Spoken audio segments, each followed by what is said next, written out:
The EP Podcast. Heard everywhere podcasts can be found, and always at theeppodcast.com.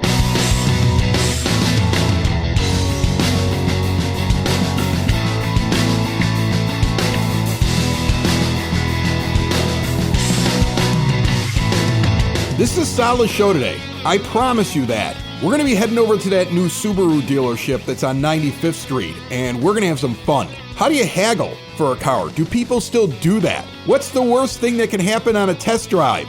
What kind of cars are people buying these days? Why can't I get one with more color? Because it seems like they're always black, white, and silver. And are things back to normal? Because remember, you couldn't get a car for a while after COVID. Plus, we'll find out why they're here in Evergreen Park and why they chose 95th Street as their new location. And by the way, there's job openings and they're looking for EP residents. Then we're going to go check out a new thing that OSF, a little company in Mary, is doing.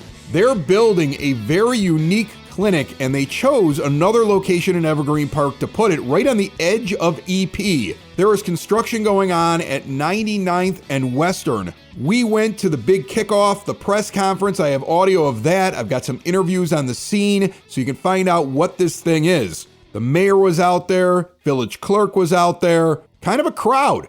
It was a happening. We covered it here on the EP podcast. That is coming up as well. Couple of quick shout outs. Congratulations to the Evergreen Park Mustang football team. EPCHS, after a week 1 loss, wins 51-0. Coach Ram, Jim Ramazinski, comes on the EP podcast each and every week. You'll hear him again for Football Friday on this feed. You'll see him on YouTube.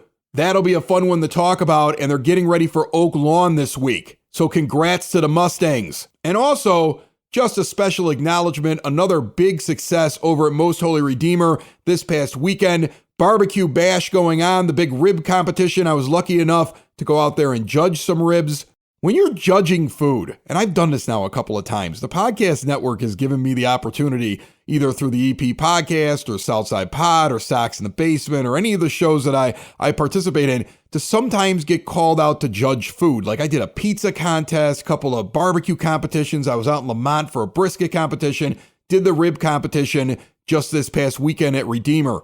Everybody thinks being a judge is fun. It's fun when you get the good stuff. Right? Like when you get like the last 2 ribs out of the 10 that we tried, everybody at the table was like, oh man, that's good. Like you heard the whole table of judges, including me. We all did that thing. We're like, oh, that was good. They're not all like that. You got to go through the good and the bad. It's easy to find the winners, trust me.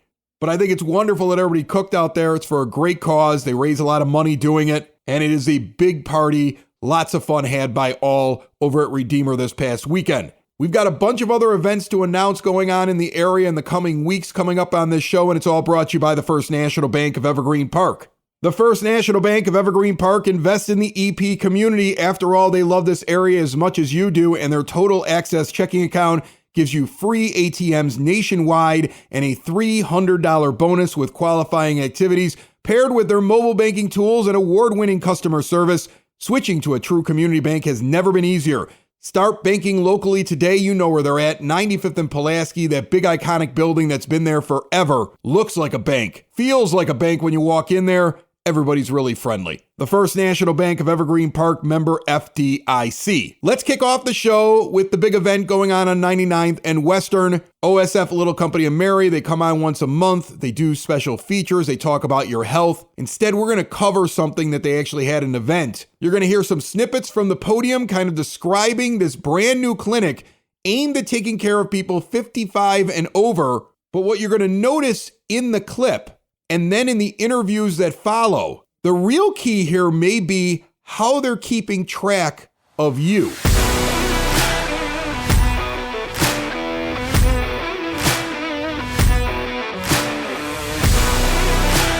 My name is Colleen Reynolds. I am a media relations coordinator for OSF, and I support OSF On-Call Digital Health and OSF Innovation, 2 branches of OSF Healthcare that have been heavily involved in this project. It's a super exciting time. I'm very excited because I'm really the target demo for this unique new model of care. I am over 55 and I have 2 or more chronic conditions. And I can really see how this is going to really help people like me manage their health better. So it's super exciting.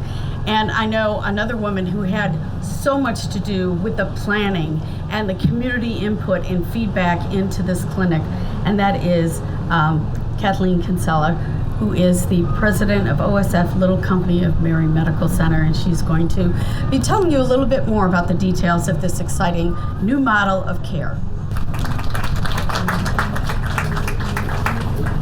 Thank you, Colleen. And thank you all for joining us today to celebrate the construction of this new clinic, which will house the new innovative model of primary care for those 55 and over.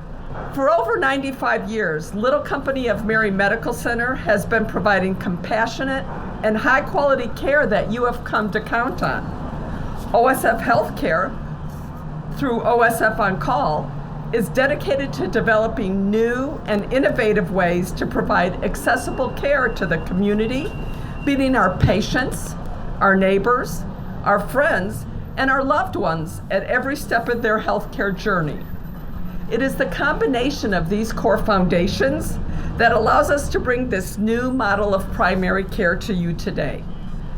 This program recognizes that life is busy. As the seasons of life change and the years move forward, we may find ourselves taking care of our kids, our grandkids, our spouses, or other loved ones, all while trying to maintain our own health along the way. Many people 55 plus are beginning to not only manage their loved ones' chronic conditions, but their own as well. Chronic conditions such as diabetes, heart problems, arthritis, and often more than one at a time. For people in this phase of their life, OSF is excited to bring a new, proactive approach that gives patients multiple opportunities to access treatment and support. While this building may be the physical location, this primary care program will extend well beyond these walls by incorporating a mix of virtual care, digital health monitoring tools, and 24/7 access to your care team. We will continue to offer our traditional model of primary care services in the community, but now people will have more options for where and how they access their health care. Little Company of Mary, OSF, is out here today in Evergreen Park. We're at the corner of 99th and Western Avenue. I heard you guys were doing construction, and I thought to myself, well, it's just a bigger part of the campus down there. And instead, you're expanding to all these little areas all over the south side, and Evergreen Park gets a new location that we're going to talk about today. And I have the president of OSF here with me right now. Her name is Kathleen Kinsella, and then I have Kate Barth with me. VP Nursing is what I think I heard there as well. Yes. And is this your baby? It sounded like you're the president, but you kind of take the reins on this whole thing, correct? So I will be operationally responsible for this new model of care that it will be going up in Evergreen Park. And it sounds like it's for mainly 55 and older. Can you describe to me what that's all about? You're targeting a specific age range that is running into chronic illnesses and may have more than one, and they need to be constantly checked on. Yeah, so our focus, we realize that there's a growing population of 55 plus age group across the community, and we recognize that they really need a different care model. They need really to be able to choose their care options as they are aging, and they're often caring for their children, their grandchildren, sometimes their elderly parents, and they're likely still working themselves, so life is busy. So our goal is to find the care that they need and create easy to access options, whether that be virtually, whether that be through extended clinic hours, or whether that be in their home. So one of the things that I've noticed, just as somebody who's now 47 years old, I have one kid that just went off to college, so we're keeping track of where she gets her health care at the University of Illinois. I got a high school kid, I got a little guy, I got parents that are aging. pretty soon it sounds like I'll be in this group that you're looking to service. I'm noticing that it's a little different these days than it used to be when it comes to healthcare. Instead of just a general practitioner and then you go to the emergency room when something bad happens or they send you to the hospital, there are more clinics, there are more setups like these. Is this the new way of medicine, and how has this changed in the last 10 years or so? So healthcare is certainly evolving, and along the way there have been new models of care that are developed and new opportunities, such as telehealth, right? People use telehealth services today, but sometimes they're not integrated. So it's not always connected to your primary provider. Our goal through this model of care is really to integrate that into our electronic medical record system so that the primary care physician can ongoing care for that patient or the loved one across the care continuum, whether that be from the ER at the hospital to the clinic and in their home. We want it to be one seamless journey for them. So we'll have a care navigator on our team that helps to navigate those transitions so that takes that weight off of that person where they can just take care of themselves and we can give them their medical needs in their journey. You're the president of OSF. You've got this growing set of facilities. I mean, it seems like every time I drive around now on the south side, there's another OSF care station, or there's just so much. I see the letters up on the side of so many buildings right now. You continuously seem to be expanding. What has that expansion been like for you over the last few years? Well, it's been very exciting, but it's also been our way of making sure we're staying connected to the communities we serve. We know that OSF Healthcare isn't just at 95th in California. That's clearly our anchor hospital, but as you heard us talk about today, we know we need to meet people where they are in their healthcare journey, whether that's the hospital or the ER, but hopefully preventing that and maybe coming to a physical clinic, whether it's this new model of care or a traditional model of primary care, as well as though this model actually offers people who will come to your home if you need that. And there's all kinds of virtual platforms that they can help with. Monitoring your blood pressure from home, monitoring your weight, which is important if you're having a chronic heart condition, things along those lines. So I think I would like everyone to know that OSF Healthcare should be their provider of choice for all the communities we serve, and we're certainly making investment and dedication to doing that. Well, the thing I like the best about this is that it sounds like I have a problem. All of a sudden I'm with you, you're keeping track of me.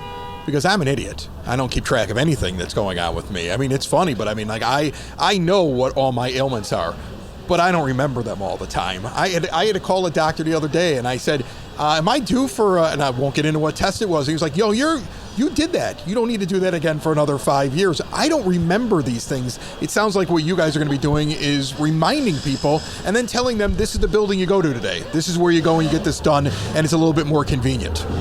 I think one of the key components of this program is the health navigator, as Kate spoke about. A healthcare system, working in healthcare can be complex for some people. And so having someone who can help you along that way, not everyone speaks healthcare as well as others. And so it's not only having everything in one medical record, but it's having someone help you make some of those decisions or help guide you in getting things organized. Kate, did you want to speak to that? Yeah, so we know that telehealth can be challenging. Having people go to the homes to help people work through that so that they're comfortable accessing that care.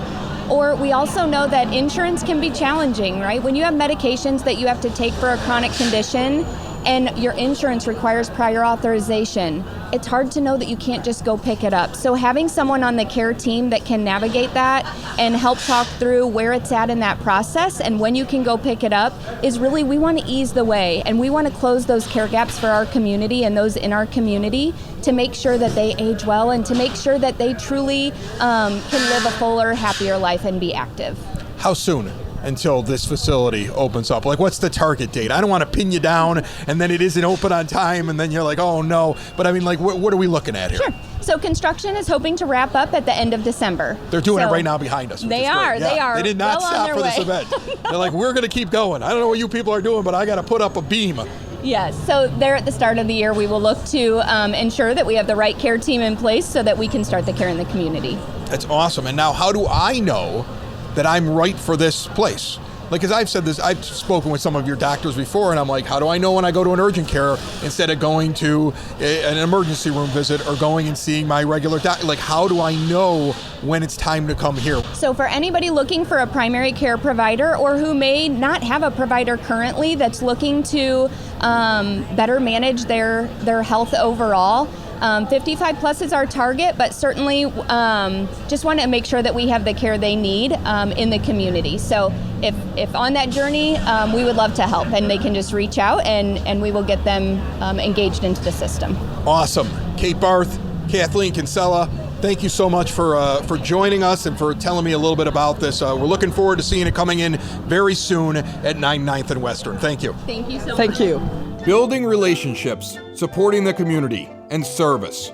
These are the things that Country Financial stands for. They're more than just an office you may pass by as you drive through Evergreen Park. They're neighbors who lend a helping hand and support the fabric of your community, including charitable organizations, sports, financial education, and civic organizations. And since Country is already your neighbor, they want to get together and chat. Call your local Country Financial representative, Mike Thauer, today at 708-425-1559 to talk about the things that are important to you and how he can help you protect them.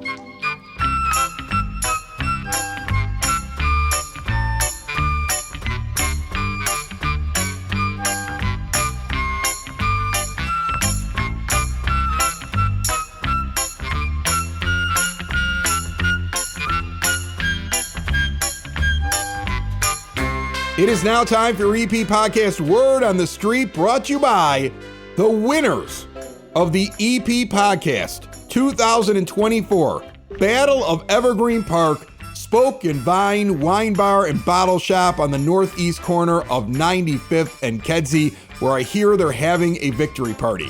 I hear there might be swag that's going to get handed out at it. They are pumped that they won that contest, and they worked really hard to do it. Again, I want to say they had like 51% of the vote. That was close. The Upstart, about a year in existence, one of the hottest restaurants on the South Side. If you haven't been to Spoke and Vine, get out there.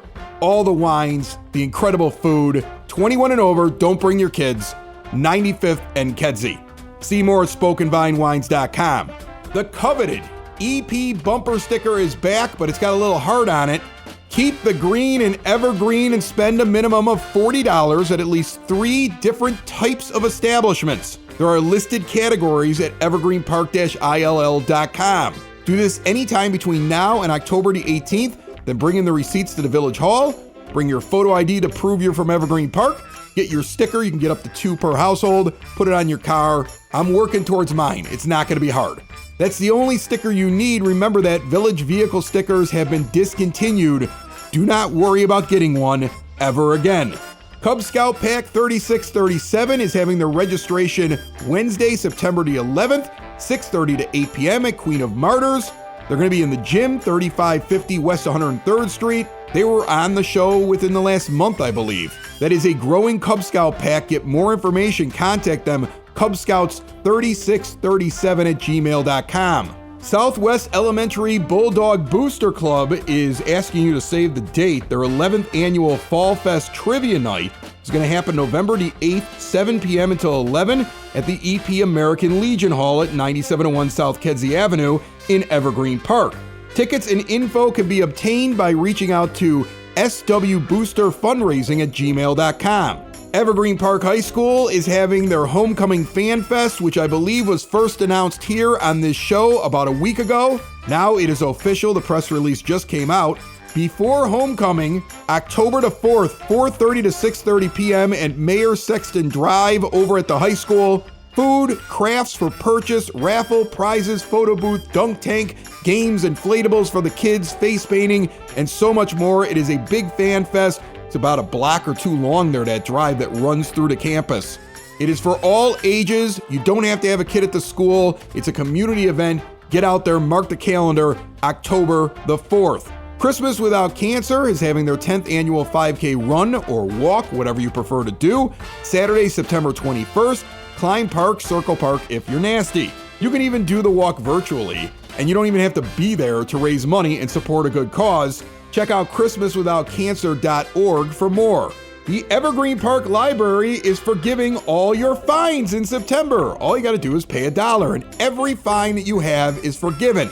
If you listen to the show and you listen to me heckle Frank Murray from the EP Library, when I tell him, you do these fine forgiveness months, I'm just going to wait around with all of my fines until you do it, and I'm getting away scot-free and I'm ripping off the library. And he always goes, no, you never know if we're going to do it again, but they're doing it again. So go rip off the library for $1. Get your fines cleared. If you wait till October and you got to pay them, that's on you. Now we're going to head out to the Subaru dealership. This entire show is basically me mobile, which I like sometimes. I like getting out and doing stuff. The brand new dealership on 95th Street, just west of Kedzie, where we learn a little bit about cars and why they came to Evergreen Park.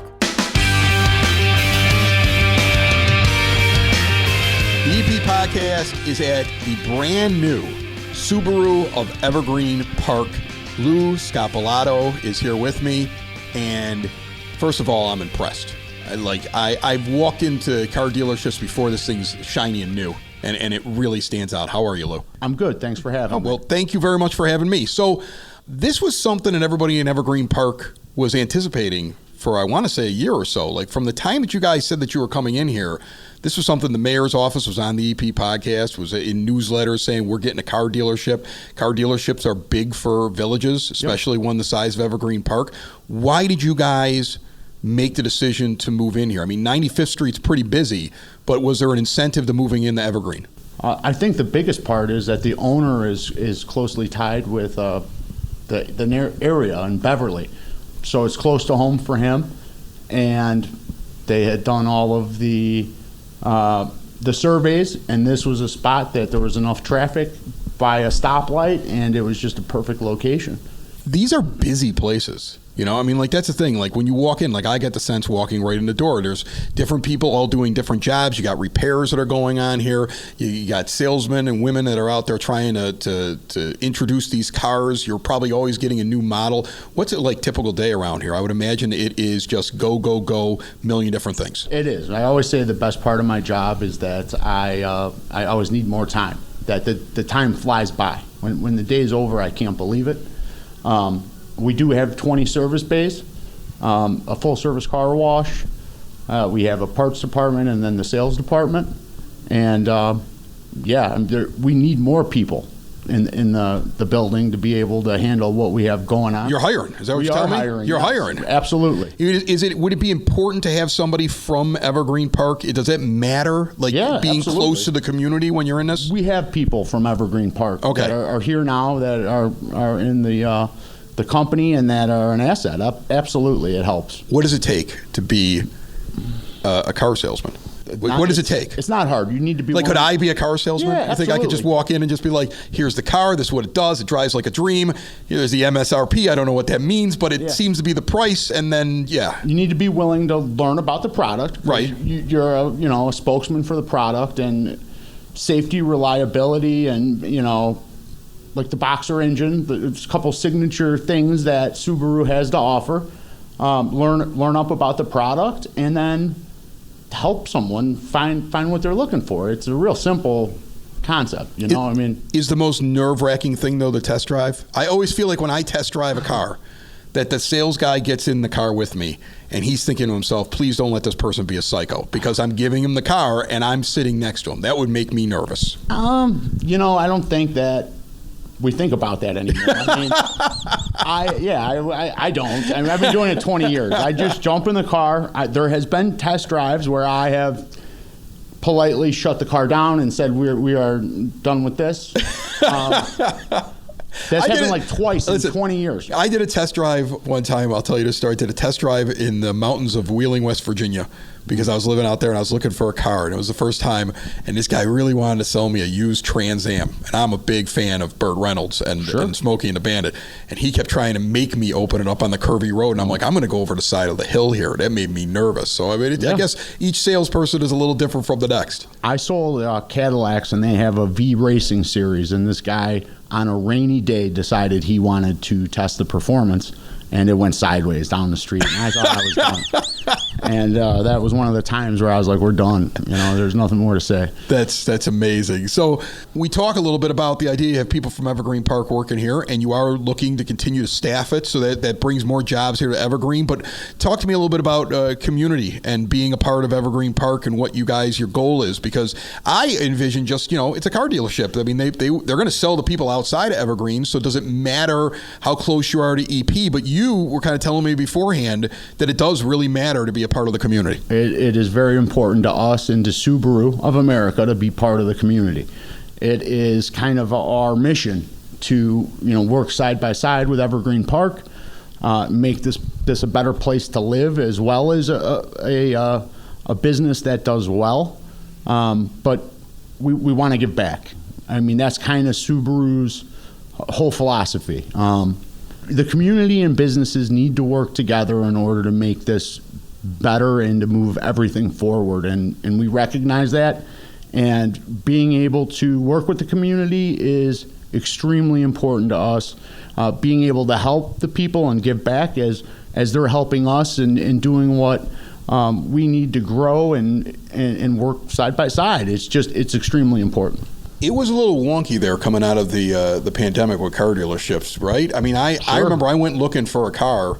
I walked into one place and they were like, "We don't have any cars." Yeah. And I was shocked by that. And meanwhile, the place that I have one of my cars with, even though I had it all paid off and it's an old car, they were calling trying to buy it off of me. And I was like, well, I'd sell it to you, but the problem is I wouldn't be able to find another one. Is everything back to normal now? It's back to normal, yeah. Yes.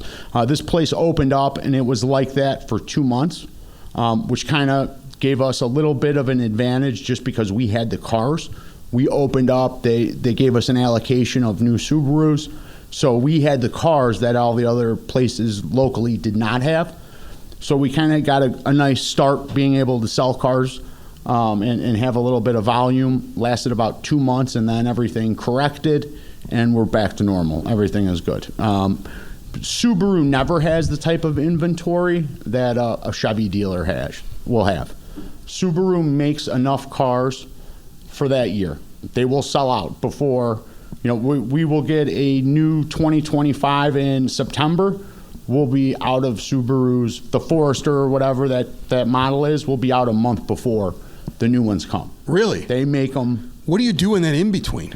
You play a lot of cards? You grab, we do play little cards, and you'll grab deposits from people on the inbound units you have. Yeah. So they'll be pre-sold, and that's what Subaru's looking for. They don't want to have a bunch of cars sitting over at the end of the year. They want to make what people are going to buy and run a tight ship, and that's what Subaru does very well. What are people buying? What is the trend right now that you see? Because I remember there was a point where everybody needed to have an SUV, even if they didn't need an SUV. Like everybody wanted one of those. And I'm thinking for my next car, I might go back to just a car because I got one kid off to college. I got another one that's leaving soon. I'm single now. I don't need 5 seats. I need 2 or 3. And so I'm thinking to myself, fuel efficiency and going smaller again. But what are people doing? So we have a sedan, but people really aren't buying the sedan. Yeah. A lot of people, depending if you are in the suburbs or the city, you'll go with a Crosstrek, which is like the smaller SUV, a 5-door with a hatchback, but it's the size of a car. Right. Or if you're in the suburbs, a lot of people will go with a Forester or Outback, which is like your full-size wagon, mid-size SUV, I should say. It's not a full-size SUV, but it is a 5-seater. Yeah. So I would say it depends where you live. I've read things that, and everybody's got a theory about cars and buying a car, that there's certain times of the year that are better to go out and buy a car. Is that real? No, not with Subaru. Okay. It may be with other brands. Yeah, because it doesn't seem that way with you guys, because you're like, hey, we make a certain amount of them, we go through them, and then we're right back to the next model. Yeah, people get, they'll get frustrated because they'll wait, and I'll say, we're sold out, but I have a 25 coming in and the interest rate is double and the price of the car went up. Mm-hmm. And they realize they waited too long, and then they'll be frustrated. And then they won't do that mistake again. But it happens all the time. There's no magical time of the year to buy a car. So here, I got to ask you this question, because I learned how to buy a car, I think, not only from my father, but by watching The Cosby Show. Do you ever see that episode where like he dresses up like he has no money because he doesn't want the guy to know he's a doctor? He goes in, pretends that he isn't really interested in the car. He thinks all that stuff matters so he can get the best price for the car. You're right. Yeah. I remember when I went to go buy the first car with my wife. We walk into the place and she walked right up to a car and was like, I want that one. And I was so upset with her because now the guy knew like that she had her heart set on the thing. Does that stuff matter anymore? Is there haggling? Do people walk in and haggle? Yeah, absolutely. Absolutely. Are they like, but at this point, like it doesn't seem like it doesn't seem like haggling's as much as it used to be. No, I think COVID has taken some of that away. Yeah. It's more of where you do your shopping. Yeah. That is the most important thing. And well, now you got people who buy cars online. Like they pick out what they want and they just purchase it. They're not doing that. Yeah. Yeah. I mean, we do both. You know, people walk in and want to touch what they're going to buy, or people just know what color they want, and we have the color. They're gonna do everything over the internet and then just come pick up the car. I mean, all different types. Is there an event? Do you guys do that here at Subaru? Sometimes you see the thing. It's like big event, fall event, Halloween event, Subaru, something like that. Lots of love events. You got something like that coming up? We do not have anything scheduled. There's always going to be a Subaru event going on. Every quarter they'll change it. Okay. And like right now, I want to say that it's lots to love event, and it's us working with a local school around here to get them supplies. Oh, that's cool. Yeah. And there you go, getting involved in the community, Lou. It's important. But there's no event that is planned for people to be able to come on in and check the place out, which is something that I think we do need to put on the books. But there's nothing like that right now. Again, it's on 95th Street, the new Subaru dealership here in Evergreen Park. The one that we've heard. I mean, we've had village trustees that came on the show. Like, we're getting a dealership. The mayor, we're getting a deal. People were excited about the fact that you were coming in here, and now it's sitting right here. You're right near where the Golden Griddle is. If everybody knows where that is, you're right along 95th Street. You're right near Kedzie. You're just to the west of it, and you got lots of parking when you pull in here. I think I've come and visited you a couple times before we sat down here. Yeah. I've never had a problem finding a spot. I get nervous sometimes pulling the car dealerships because they're so overstocked in the lot. I don't even know where I'm going to put my car to go in there. That is done by design. Yeah. That we really want to have. It's got to be easy, right? I mean, easy is key. And then the other thing I wanted to say is that the village has been great to work with. They have been really helpful and very cool. So that's awesome. We're grateful. Yeah. That's awesome. Okay. Well, I mean, hopefully, I'm curious. I'm curious if this will become like, the hub of auto dealing. I'm curious. Only be so lucky. You go out to Orland and there's like a 7, 8, 9 things down 159th Street. Okay, yep. I'm curious how it'll go. But first of all, very excited about it. I love the models that are out there. I was looking around. I think you guys have great design on your cars. You got a lot of colors. That's the thing. It used to frustrate me like crazy. Go in, pick out a car, and all they got is gray, black, and white. Is that because most people want that, or are people most common? Yes. Really? It's the most commonly purchased color. I don't know if that's because that's all they produce. But yeah, when we do I love a little ordering, color. I almost bought a yellow car one time, and then my buddy told me, yeah, you're out of your mind. Don't do that. We have orange. You got orange? Yeah, absolutely. I had an orange once. I had an orange SUV. Yeah. They stand out. It's cool. It's different. Yeah. I like a little color in my car, That's fair. That's okay. Easy to find coming out of the concert. Absolutely. The Bears game. Absolutely. Well, Lou, thanks so much for sitting down with me. And again, they're hiring. They got EP people already working here in the Subaru dealership. They're open. They've got a lot of friendly staff here already. I took a look around your lot. It's impressive. It's it not only is it impressive, but it's a nice, clean, well-run machine over here. It seems like we're trying. We still have some things we need to work out. We still are getting better every day, but we'll get there. And thank you. Thank you. It's the EP Podcast, all things Evergreen Park. It's the EP Podcast, Evergreen Park.